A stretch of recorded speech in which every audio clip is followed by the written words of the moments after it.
Assalamualaikum warahmatullahi wabarakatuh. Kami dari kelompok 3 ingin mempresentasikan hasil diskusi kelompok kami, yaitu teori perilaku konsumen. Kelompok kami beranggotakan Fajar Bayu Afandi, Febriana DAC, Firman Rizi Ramadhani, Gilang Yuda Al Yahya. Mengapa sih orang-orang yang berpendidikan tinggi menghabiskan banyak uang untuk membeli informasi seperti buku, surat kabar, dan internet dibandingkan dengan orang yang berpendidikan rendah? Dan mengapa perusahaan-perusahaan yang mempunyai daya monopoli lebih suka menjual produk dalam jumlah lebih sedikit dengan harga yang cukup tinggi? Untuk menjawab pertanyaan-pertanyaan di atas, ekonom mengembangkan pemahaman-pemahaman dan peralatan analisis mikroekonomi. Dengan peralatan itu, ilmu ekonomi mengamati perilaku konsumen dan produsen. Perilaku konsumen penting dibahas agar dapat memahami sisi permintaan barang dan jasa. Pengertian dan asumsi-asumsi utama. Teori perilaku konsumen adalah sebuah studi yang mempelajari individu, kelompok, maupun organisasi dalam memilih, membeli, menggunakan, dan mengevaluasi produk untuk memuaskan kebutuhan dan keinginan mereka.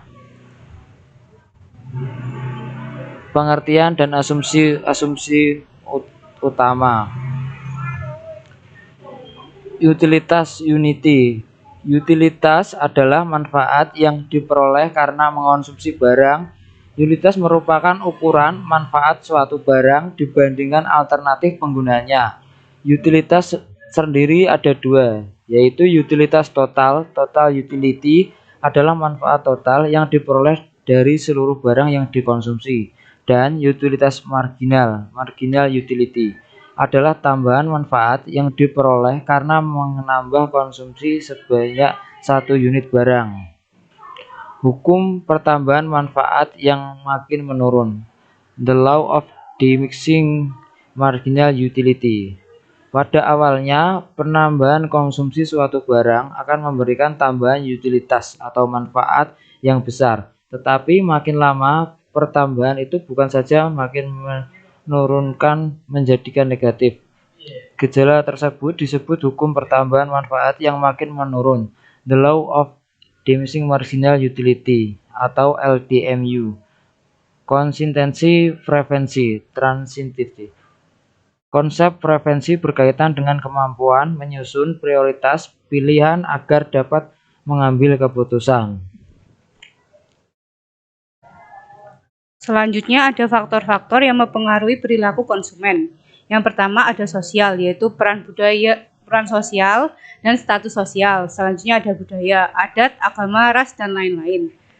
Yang ketiga ada pribadi atau personal, dari usia, jenis kelamin, pendapatan, dan lain-lain. Yang terakhir ada psikologis, yaitu adanya gaya hidup.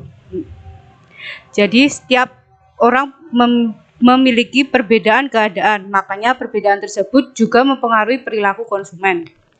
Selanjutnya ada teori kardinal atau kardinal teori. Kepuasan seorang konsumen dalam mengonsumsi suatu barang dapat diukur dengan satuan kepuasan, misalnya mata uang. Setiap tambahan 1 unit barang yang dikonsumsi akan menambah kepuasan yang diperoleh konsumen tersebut dalam jumlah tertentu. Selanjutnya, pandangan antara besarnya utility menganggap bahwa besarnya utility dapat dinyatakan dalam bilangan atau angka. Yang terakhir, analisis kardinal menggunakan alat analisis yang dinamakan marginal utility atau pendekatan marginal. Yang selanjutnya, asumsi-asumsi dasar untuk teori konsumen yang menggunakan pendekatan kardinal. Yang A, kepuasan konsumsi dapat diukur dengan satuan ukur, yaitu satuannya util. Yang B, makin banyak barang dikonsumsi makin besar kepuasan. Yang C, terjadinya hukum the law of diminishing marginal utility. Pada tambahan kepuasan setiap setiap tambahan kepuasan yang diperoleh dari setiap unit tambahan konsumsi semakin kecil. Yaitu mula-mula kepuasan akan naik sampai dengan titik tertentu, namun tambahan kepuasan akan semakin turun. Hukum ini menyebabkan terjadinya downward sloping MU curve atau penurunan kurva MU-nya. Tingkat kepuasan yang semakin menurun ini dikenal dengan hukum Gosen. Yang D, tambahan kepuasan untuk tambahan konsumsi 1 unit barang bisa dihargai dengan uang, sehingga makin besar kepuasan makin mahal harganya. Jika konsumen memperoleh tingkat kepuasan yang besar, maka dia akan mau membayar mahal.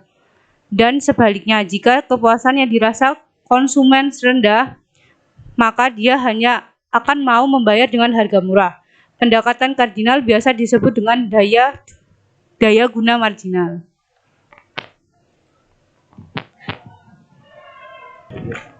Selanjutnya ada contoh total utility dan marginal utility untuk konsumsi buah mangga dalam 1 hari.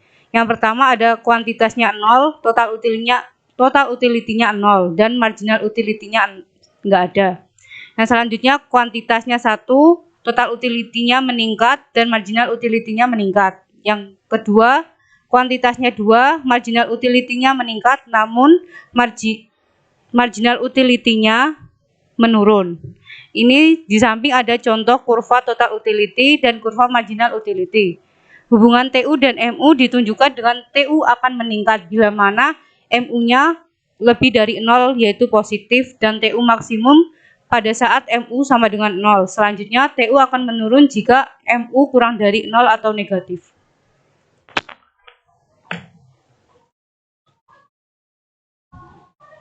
Teori ordinal atau ordinal teori. Menurut teori ordinal, kegunaan tidak dapat dihitung, hanya dapat dibandingkan. Sebagaimana kita menilai kecantikan atau kepintaran seseorang. Untuk menjelaskan pendapatnya, teori ordinal menggunakan kurva indiferensi atau indifference curve. Kurva indiferensi adalah kurva yang menunjukkan berbagai kombinasi konsumsi 2 macam barang yang memberikan tingkat kepuasan yang sama bagi seorang konsumen. Kurva indiferensi. Kurva indiferensi adalah kurva yang menghubungkan titik-titik berbagai kombinasi antara 2 barang yang dapat memberikan kepuasan yang sama bagi seorang konsumen. Ciri-ciri kurva indiferensi. 1. Semakin ke kanan atas atau menjauhi titik origin, semakin tinggi tingkat kepuasannya. 2. Kurva indiferensi tidak berpotongan satu sama lain. Dan 3. Kurva indiferensi menurun dari kiri atas ke kanan bawah, downward sloping, dan cenderung ke titik origin, convex to origin.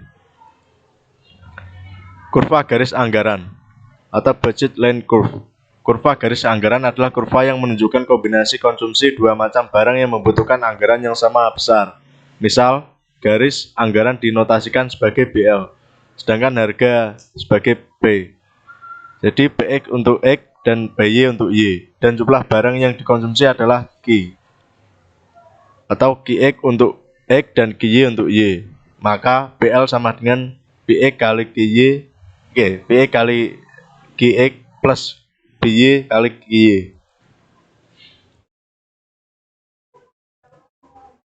Reaksi terhadap perubahan harga barang. Keseimbangan yang dicapai dapat berubah karena pendapatan nyata berubah. Jika pendapatan nyata meningkat, konsumen dapat menaikkan tingkat kepuasannya. Dan juga kebalikannya. Kurva harga konsumsi atau price consumption curve. Perubahan harga salah satu barang menyebabkan rasio harga berubah. Akibatnya barang yang harganya turun atau naik menjadi relatif lebih murah atau mahal dibanding barang lainnya. Pada gambar kurva di samping disimpulkan pada saat barang X makin murah, permintaan terhadap X makin bertambah. Penurunan kurva permintaan atau demand curve. Kurva ini ada karena adanya kurva harga konsumsi, yang dimana jika barang X makin murah, permintaan terhadap X makin bertambah dan dapat diturunkan kurva permintaan individu atau individual demand curve. Penurunan kurva permintaan diturunkan dalam batasan 3 asumsi. 1. Konsumen berada pada kondisi keseimbangan. 2. Pendapatan nominal tidak berubah. 3. Harga nominal barang lain tidak berubah. Efek substitusi atau substitution effect dan efek pendapatan income effect. Ketika kita mengatakan bahwa jika harga barang turun, maka permintaan terhadapnya bertambah atau sebaliknya. Yang terlihat sebenarnya adalah total interaksi antara kekuatan pengaruh, perubahan pendapatan, dan perubahan harga terhadap keseimbangan konsumen. 1. Efek substitusi. Harga relatif menjadi murah, sehingga bila konsumen bergerak pada tingkat kepuasan yang sama atau kurva indiferen awal dan pendapatan nyata dianggap tetap, maka konsumen akan menambah jumlah konsumsi barang yang harganya menjadi relatif lebih murah dan mengurangi jumlah konsumsi barang yang harganya menjadi relatif lebih mahal. 2. Efek pendapatan. Pendapatan nyata berubah menyebabkan jumlah permintaan berubah juga. Jika perubahan ini dilihat dari sisi harga barang lain dan pendapatan nominal dianggap tetap, kita akan melihat efek pendapatannya. Berikut merupakan hasil diskusi dari kelompok kami tentang teori perilaku konsumen. Sekian dan terima kasih. Wassalamualaikum warahmatullahi wabarakatuh.